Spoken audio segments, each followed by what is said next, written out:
Hello, welcome back. I'm Tanya from Tanya's Witchy Kitchen, and how are you doing today? We have gone from negative 40 last week to above 40, like 40 and 50, above zero this week. It's like an 80 to 90 degree difference. This is why I don't put my summer clothes away, because you might need just a t-shirt to go outside. And I know you're thinking 40 above is not that warm, but around here, when you acclimate to that below zero, 5 above seems warm. So 40 degrees is like t-shirt weather. Only in the spring, that doesn't work in the fall. But anyway, today we are doing another rebatch soap. This one is total failure. I'm gonna redeem myself here yet, I swear. But I'm gonna try and redeem myself here, I swear. But yeah, it's total failure. I'll just tell you that right now so that you don't get your hopes up. Anyway, 3 things: be kind, be forgiving, be you, and let's go check out soap number 2 of my rebatch soap series. Okay, into the soap. So this is a soap that I messed up. Actually, I didn't mess it up, but it was sweater weather, and it was going to be a blend of my own, because if you know a company that makes a really good sweater weather fragrance oil, like I want the coldness of the mint, I want the smell of fire places and stuff like that. I haven't found a really good sweater weather, so I thought I can do this myself, right? I can make the piney, the wood, the campfire, even though it's not really campfire, but you know what I mean? I can do this. So I blended 3 fragrance oils, and it smelled great, like when I had it blended, just sitting there to the side. Not so good when I put it in the soap and it cured. Like literally no scent at all. I don't know if it was the saponification process, but for whatever reason, it was an epic fail on this soap as far as scent goes. Super cute. It was all clay. It was 3 types of clay. And super cute, but yeah, epic fail. So then I decided to rebatch this soap. And of course that means to redo the soap. And how was I going to do it? So the execution of this, I'm going to tell you this right now. I think I had a good idea. I think I just didn't do it long enough. So to start, I cut off the bottoms because I liked the red, and I cut up the top because I liked the design on the top. The problem is that this has been curing, for a while. So all the, it's not a super old soap, but it's, past its, 6 to 8 week mark. And, kind of didn't take that into consideration, how much the soap would actually shrink up compared to, what I create when I put it in the mold. That, and there probably was, a little bit of a side that I shaved off, all that stuff. So to start, like I said, I was cutting off the tops and the bottoms, and then what I'm going to do is remelt that inside part. So as you can see, I am putting it in the mold, and, and there is space, there is space because it has, shrunk up. It's not the original soap that I cut out of there. All the water weight is out. And so then I'm going to cut all these pieces from the middle section and put them into my crock pot. And obviously make sure I weigh them out just to see where I'm at.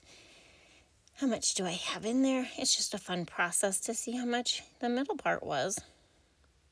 So I had about 15 ounces of soap, and I added approximately 1.6 ounces of water. However, It is a slow process, and I ended up adding another ounce of water just to make sure, I wasn't scorching it. Now, this is on low. I know it looks like it's freaking hot, but I did this on low the whole time till it was all mushified. Yeah, see, that's where I was adding some more water because I'm just like, I just don't know.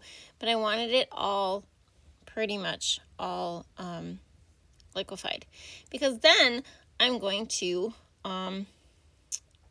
divide this up into 2 sections and color the sections, okay?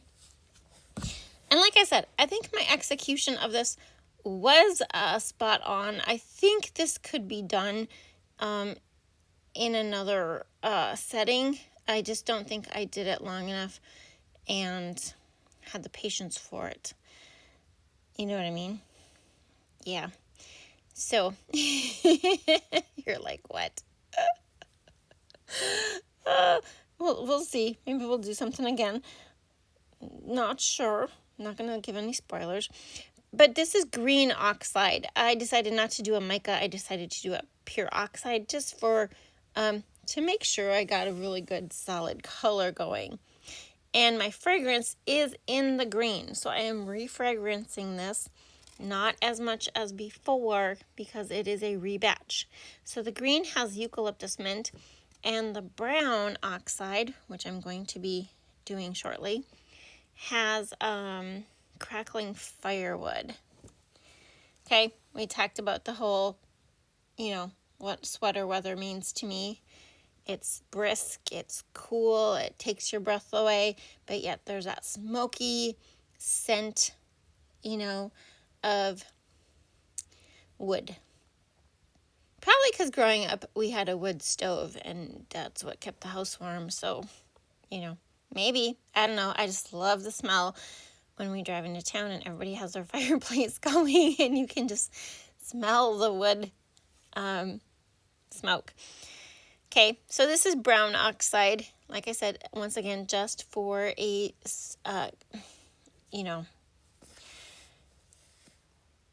solid color, pure color. I don't know what you want to call it. It's just brown oxide. It's not tied to a mica. So the oxides are a good thing to use every once in a while.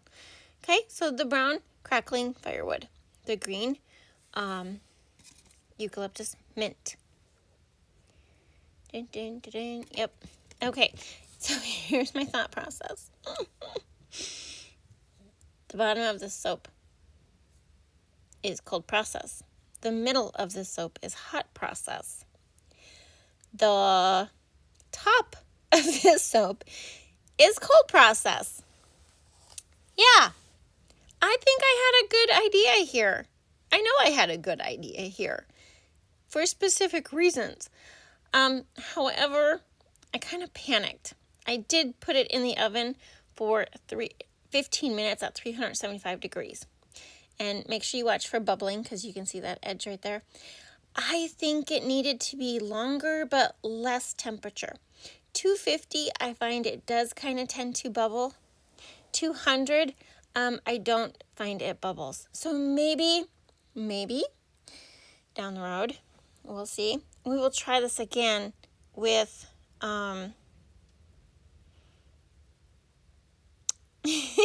yeah, the bottom fell off. We will try this again with another soap. We'll see. Yeah, because this one had other things happening for it. Okay, so the bottom isn't wanting to cut. So the brown and the green is fine. The top is sticking to the top. That red portion is not, and I'm like, I'm done. I got my knife. I thought maybe I just need to be a little more careful than my soap cutter is, But alas, no, it's not working because the top and the bottom are mismatched. And, okay, so that's the middle of the bar, okay? So interesting enough, the middle of the bar wasn't too bad. Okay, I actually saved one. I gave one to my husband, and then he was like, this is a weird scent. He's not a mint guy, but, I was like, it's fine. You can try this bar. It's still soap, you guys. In the end, it's still soap. But I was really kind of disappointed because I really thought this was going to work. And like I said, it did work for a few of the bars. For a couple of them, it did not work. But I think it has a lot to do with the heat. I really think it needed to sit, and it all needed to warm up. Whoops, I don't know what that is. Maybe it needs a little oil. Super fat it. I don't know. But yeah, this was a holy disaster. I will redeem myself. So as always, I hope you had a good time. Thank you for dropping by. I'll see you next time. Bye-bye.